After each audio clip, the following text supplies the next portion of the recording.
दूसरा अध्याय, विश्वास का नियम कैसे काम करता है। अब हमें इस बात की बेहतर समझ है कि विश्वास क्या है और क्या नहीं।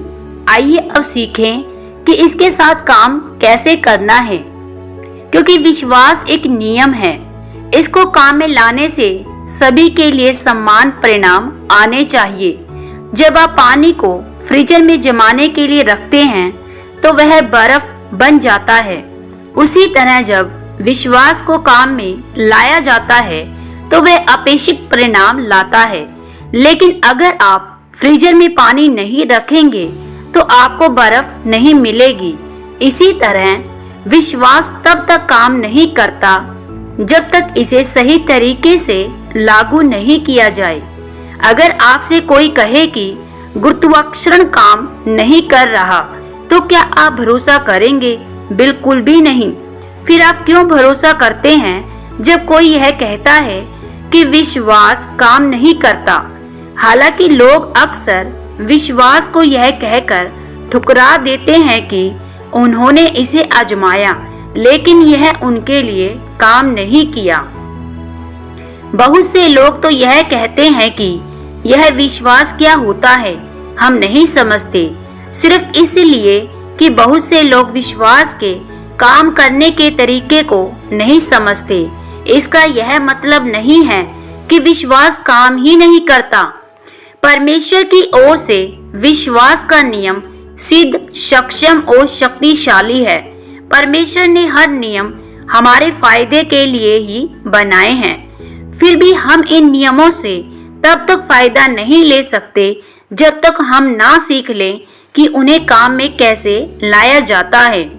बहुत से विश्वासी विश्वास के इस नियम का फायदा नहीं ले पाते क्योंकि वह यह तो नियम का ठीक से इस्तेमाल करना नहीं जानते या फिर गलत तरीके से काम में लाने की कोशिश करते हैं। लेकिन जब आप नियम को सही तरीके से लागू करना सीखते हैं तो आप उसका लाभ उठा सकते हैं। उदाहरण के लिए न्यूटन का गति का तीसरा नियम कहता है कि प्रत्येक क्रिया के लिए एक समान और विपरीत प्रतिक्रिया होती है। मानवता ने इस नियम को लागू करना सीख लिया है और अब 80,000 किलोग्राम वजनी विमान को उड़ा सकता है। कल्पना कीजिए कि आप आधुनिक सभ्यता से दूर एक बसे हुए द्वीप पर जाते हैं। क्या वहां के लोग यह विश्वास कर पाएंगे कि हजारों किलोग्राम वजनी एक धातु का पक्षी सैकड़ों लोगों को अपने साथ लेकर आकाश में लंबी दूरी तय कर सकता है? वे इस नियम पर विश्वास नहीं कर पाएंगे। क्यों? क्योंकि वह नियम या इसके पीछे काम करने वाले सिद्धांत को नहीं जानते हैं। उसी तरह जब आप लोगों से कहते हैं कि यीशु बीमारों को चंगा करता है और अंधे देख सकते हैं, बहरे सुन सकते हैं और कोई मृत अंग वापस जीवित हो सकता है, तो वह आप पर विश्वास नहीं करेंगे क्योंकि वह विश्वास के नियम को नहीं जानते हैं। उनके लिए यह असंभव सा लगता है। लेकिन जब आप सही नियम लागू करते हैं तो असंभव भी संभव हो जाता है। अब आज की आधुनिक दुनिया में हम स्वचालित वैक्यूम क्लीनर, विशाल हवाई जहाज, स्वचालित रोबोट और पृथ्वी के ऊपर सैकड़ों किलोमीटर मंडराने वाले विशाल अंतरिक्ष स्टेशनों को देखने और सुनने से चौंकते नहीं हैं। ऐसा इसलिए है क्योंकि मानव ने वैज्ञानिक नियमों को समझा और इन नियमों के काम करने के तरीकों को सीखा। जो कभी असंभव माना जाता था वह अब एक रोजाना की बात है। उदाहरण के लिए मनुष्य उड़ना चाहता था लेकिन यह तब तक असंभव था जब तक कि हमने यह नहीं पाया कि उड़ान भरने के लिए सही नियम को कैसे लागू किया जाए। आज यह अनुमान है कि दुनिया में हर दिन 1 लाख से ज्यादा हवाई जहाज उड़ते हैं। घंटों के भीतर अलग अलग देशों में जाना हमारे लिए सामान्य हो गया है। हम इन नियमों से जीते हैं। लेकिन कई बुद्धिजीवी आज जब सुनते हैं कि कोई अंधा देखने लगा, कोई लंगड़ा चलने लगा, कोई कैंसर का मरीज ठीक हो गया है, तो उसकी गवाही का मजाक उड़ाते हैं। यह उनके लिए मूर्खता है, क्योंकि वह विश्वास के नियम से अनजान हैं। परंतु शारीरिक मनुष्य परमेश्वर के आत्मा की बातें ग्रहण नहीं करता, क्योंकि वह उसकी दृष्टि में मूर्खता की बातें हैं और न वह उन्हें जान सकता है, क्योंकि उनकी जांच आत्मिक रीति से होती है। 1 कुरिन्थियों 2 अध्याय आयत 14। इसलिए जैसे हम शारीरिक रूप से प्राकृतिक नियमों के अनुसार जीते हैं, वैसे ही हम आत्मिक रूप से विश्वास के नियम के अनुसार जीते हैं, क्योंकि इसमें परमेश्वर की धार्मिकता विश्वास से विश्वास में प्रकट होती है। जैसा लिखा है, धर्मी जन विश्वास से जीवित रहेगा। रोमियो 1:17। विश्वास परमेश्वर के ज्ञान से आता है। ज्ञान के अभाव में मेरे लोग नष्ट हो गए हैं। होशे 4:6। इसलिए अज्ञानता के कारण मेरी प्रजा बंधुआई में जाती है। यशाया 5:13।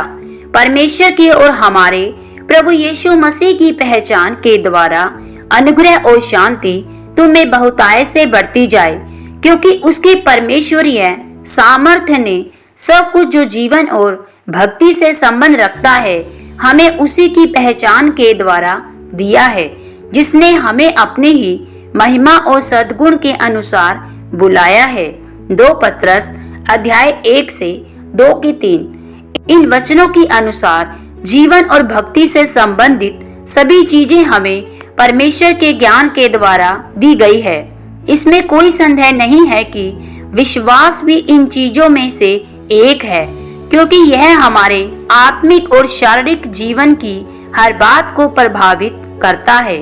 इसलिए हम कह सकते हैं कि विश्वास परमेश्वर के प्रकाशन द्वारा मिलने वाले ज्ञान से आता है।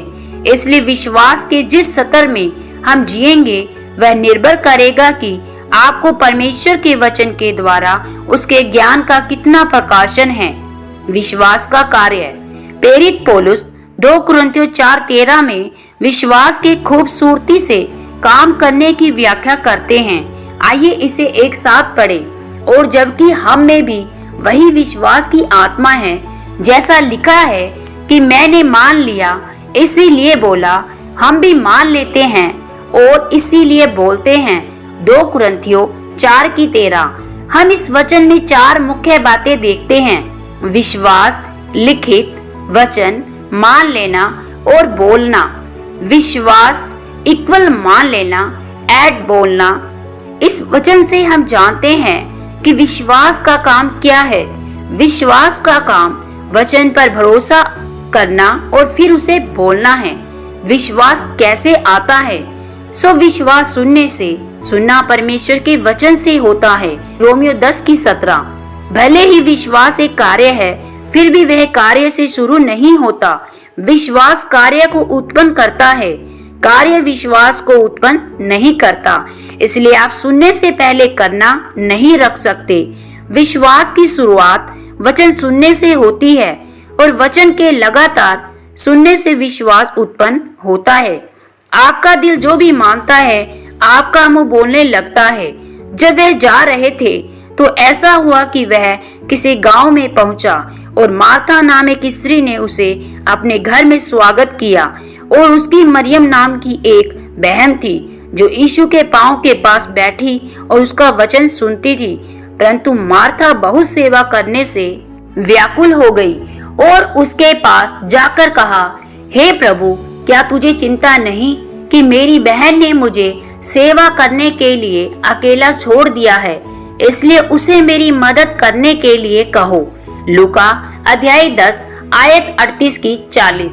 मरियम यीशु के चरणों में बैठती है और सुनने पर ध्यान केंद्रित करती है, जबकि मार्था करने पर ध्यान करती है।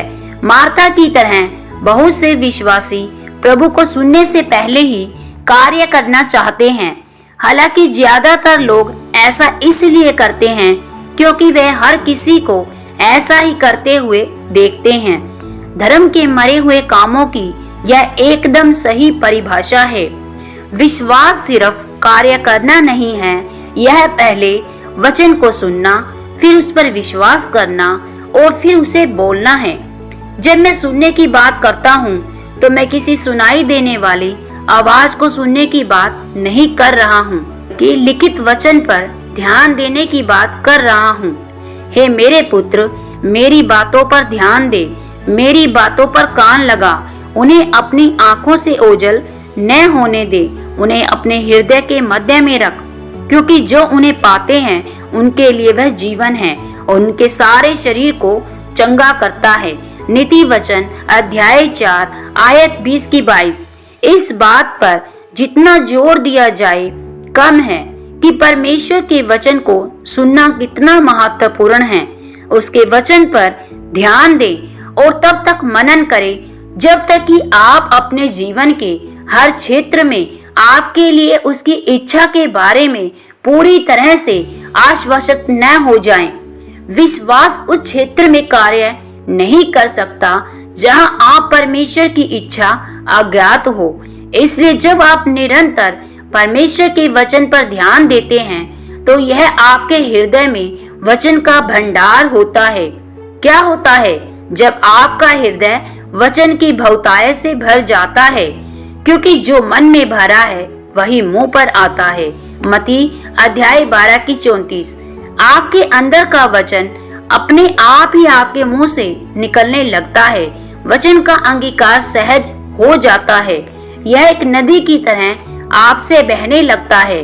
उस बोले गए वचन में जबरदस्त सामर्थ्य है।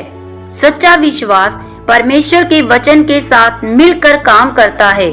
लोगों का मानना है कि परमेश्वर उनके उपवास, लंबी प्रार्थनाओं, परीक्षण से, बाइबल अध्ययन, चर्च में उपस्थिति या दान से प्रसन्न होते हैं। लेकिन यह याद रखें, विश्वास के बिना परमेश्वर को प्रसन्न करना असंभव है। इब्रानियों 11 की 6। मेरी बात को गलत ना लें, इन सभी बातों का राज्य में बहुत महत्व है। यह सब काम विश्वास को प्रदर्शित कर सकते हैं, लेकिन विश्वास को मिलाए बिना वह केवल धार्मिक काम है जो कोई परिणाम नहीं लाएंगे। इसलिए अगर विश्वास के बिना परमेश्वर को प्रसन्न करना असंभव है तो हमें यह जरूर सीखना चाहिए कि विश्वास कैसे काम करता है, और यह जानना सरल है।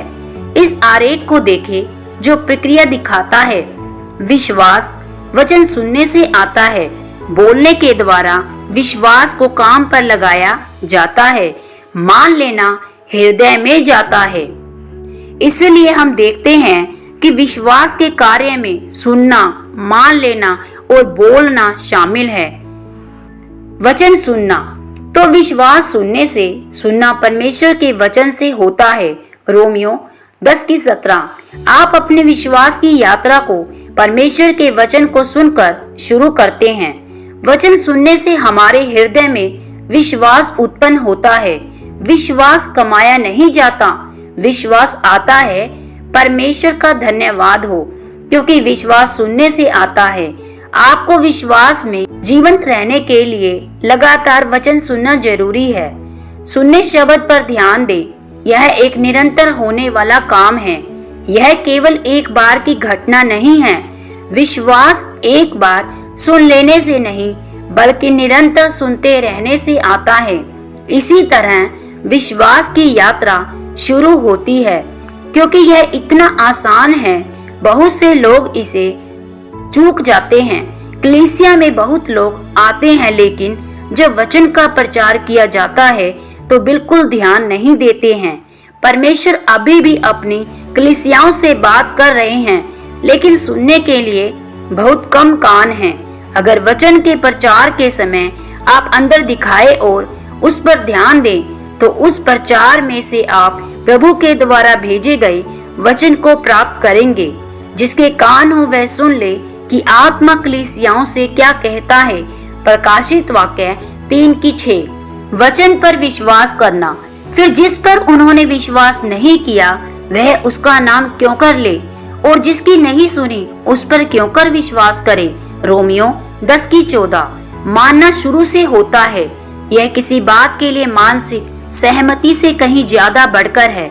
जब आप लगातार कुछ सुनते हैं तो वह आपके दिल में एक तस्वीर बनाता है। इसलिए मानना आपके हृदय में बनने वाली तस्वीर के साथ एक हो जाने से संबंध रखता है।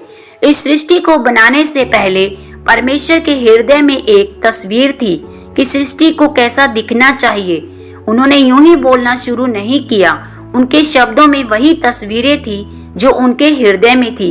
उन्होंने विश्वास के ऐसे शब्द बोले जो उनकी कल्पनाओं को असलियत में ले आए। इसलिए जब हम इस दुनिया को देखते हैं तो हम एक जानबूझकर और योजना के अनुसार बनाई गई रचना को देखते हैं। आपके दिल में जो तस्वीर है उसका बहुत महत्व है। कई मसीहों के आज परेशान होने का मुख्य कारण यह नहीं कि शैतान शक्तिशाली है, नहीं, वह तो पहले से ही हारा हुआ है, बल्कि इसीलिए क्योंकि उनके दिल में जो तस्वीर है वह गलत है और हार की है। जीत और सफलताओं में चलने की चाबी अपने दिल की तस्वीरों को बदलना है। बाइबल में मन के नए किए जाने का सीधा सा अर्थ है कि उन सब खराब तस्वीरों को बदलना जो हमें दी गई थी शैतान, संसार या यहाँ तक के धर्म के द्वारा, और उस तस्वीर को प्राप्त करना जो परमेश्वर का वचन हमें दिखाता है। वचन बोलना, विश्वास सुनने से आता है लेकिन बोलने से काम करता है। आपके मुंह का अंगीकार बहुत शक्तिशाली है। बाइबल में अंगीकार शब्द ग्रीक के होमोलोगियो शब्द से आता है, जिसका अर्थ है एक ही बात को कहना और सहमत होना, स्वीकार करना या राजी होना। अंगीकार को अपने गलत कामों और पापों का स्वीकार करने तक सीमित बना दिया गया है, लेकिन अंगीकार का सही इस्तेमाल तब है जब हम उन सभी बातों को स्वीकार करते, दोहराते और उनसे सहमत होते हैं जो परमेश्वर हमारे बारे में कहता है। जब परमेश्वर कहता है कि हमें एक लंबी आयु की आशीष मिली है, तो हमें यह स्वीकार करने की आवश्यकता है। जब परमेश्वर कहता है कि उसने हमसे अनंत के प्रेम से प्रेम किया है, तो हमें उसकी बात से सहमत होने की आवश्यकता है। लोग ज्यादातर समय वह स्वीकार करते हैं जो वह महसूस करते हैं, और यहीं पर वह गलती करते हैं। जीव के वश में मृत्यु और जीवन दोनों होते हैं। जो उसे प्रति रखते हैं वह उसका फल भोगेंगे। नीति वचन 18:21। वचन यह नहीं कहता कि मृत्यु और जीवन शैतान के वश में है, बल्कि इस वचन के अनुसार मृत्यु और जीवन हमारे जीव के वश में है। और अगर यह सच है तो क्या आप कल्पना कर सकते हैं कि यह बात हम सब पर कितनी बड़ी जिम्मेदारी डालती है। अपने जीवन के बारे में जो आप बोलते हैं और आपके जीवन पर उसका जो भी प्रभाव पड़ता है, उसके लिए आप जिम्मेदार हैं। अगर आप अपने ऊपर हार और मृत्यु के शब्द लगातार बोलते हैं तो उसके लिए परमेश्वर को दोष नहीं दिया जा सकता। आप अपने निरंतर नकारात्मक अंगीकार का फल खाएंगे। तो फिर इसका उल्टा भी सच है। अपने शब्दों से आप अपने जीवन में चीजों को आदेश दे सकते हैं, स्थापित कर सकते हैं और बदल सकते हैं। तू किसी बात की घोषणा करेगा और वह तेरे लिए स्थापित हो जाएगी, तो प्रकाश तुम्हारे मार्गों पर चमकेगा। अय्यूब 22:28। परमेश्वर आपके जीवन में सब कुछ अच्छा स्थापित करने की इच्छा करता है ताकि आपके सभी मार्ग प्रकाश से भर जाएं। मैं ऐसा इसलिए कह सकता हूँ क्योंकि मैंने इसे अपने जीवन में होते देखा है।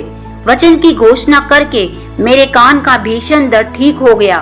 मैं हर बार जब भी तैरने जाया करता था तो मुझे अपने कानों में भीषण दर्द होता था। जब मैं पहले दिन तैरने गया था तब मुझे इसके बारे में पता चला। मैं स्विमिंग करना चाहता था, लेकिन अगर मैं स्विमिंग पूल में घुस गया तो मुझे नहीं पता था कि क्या होगा। मेरे कान में पानी पड़ते ही मैं चीखना चाहता था। मुझे भयानक दर्द होने लगता था। जब मेरे दोस्त तैरने का आनंद ले रहे होते थे, मैं दर्द से कराह रहा होता था। मुझे लगा था कि यह एक बार की घटना होगी, लेकिन यह हर बार हुआ जब मैं तैरने जाता। लेकिन जब मैंने उद्धार पा लिया तब मैंने इससे निपटने का फैसला लिया। मैं अब परमेश्वर के वचन में विश्वास करता था, इसलिए मैं अपने कान के दर्द की चंगाई के लिए घोषणा करने लगा। यीशु ने मेरी बीमारी को सह लिया है और मेरे दर्द को उठा लिया है। इसलिए मैं इस कान के दर्द को यीशु के नाम से ठीक होने का आदेश देता हूँ। मैंने यह घोषणा कई बार की। एक दिन मैं स्विमिंग पूल में गया और कहा, मैं तैरने जा रहा हूँ और मुझे कोई दर्द नहीं होगा क्योंकि मैं परमेश्वर का बच्चा हूँ और पिता ने मेरे लिए यह सभी अच्छी चीजें बनाई है। मैंने अपने दिल में इस पर विश्वास किया और इसे अपने मुंह से बोला। मैं पूल में कूद गया, तैरने लगा, कान में कोई दर्द नहीं हुआ। मैं बहुत खुश था। मैं बार बार तैरने जाने लगा, लेकिन दर्द कभी वापस नहीं आया। अब मैं घंटों पूल में आनंद ले सकता हूँ, लेकिन विश्वास ने मेरे लिए इससे भी बहुत बढ़कर किया है। मैं वचन की घोषणा करके अंडे की एलर्जी से चंगा हो गया।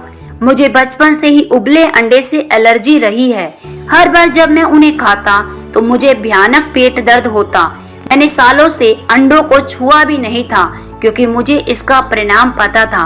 मुझे अंडे खाने से डर लगता था, लेकिन उद्धार पाने के बाद मैंने शब्दों की सामर्थ के बारे में सीख लिया। मैं समझ गया था कि विश्वास हमारे शब्दों के माध्यम से कैसे काम करता है। मैं अपने दिल में जानता था कि यह एलर्जी प्रभु की ओर से नहीं थी। इसलिए मैंने घोषणा करना शुरू किया, परमेश्वर मैं अंडे का आनंद लेना चाहता हूँ क्योंकि आपका वचन कहता है कि सब कुछ धन्यवाद के साथ प्राप्त करना चाहिए। इसलिए यीशु के नाम में मैं अंडे खाऊंगा और पेट में कोई दर्द नहीं होगा। मैं इसे तब तक कहता रहा जब तक कि मेरा विश्वास बिना किसी संदेह के अंडे खाने के लिए पर्याप्त रूप से मजबूत नहीं हो गया। फिर एक दिन विश्वास से मैंने अंडे खाए और जानते हैं क्या हुआ? पेट दर्द का कोई नामो निशान नहीं था। तब से मैं अंडे खा रहा हूँ। जितना चाहूँ खाऊंगा। मैं इस पर जितना जोर दूं वह कम है। अगर आप अपने जीवन में कुछ देखना चाहते हैं तो पहले उसे बोलना होगा। विश्वास के नियम का इस्तेमाल करके आप अपने शरीर की एक एलर्जी को जड़ से मिटा सकते हैं। परमेश्वर चाहता है कि आप आजादी से जिएं और हर उस चीज का आनंद लें जो उसने आपके लिए बनाई है।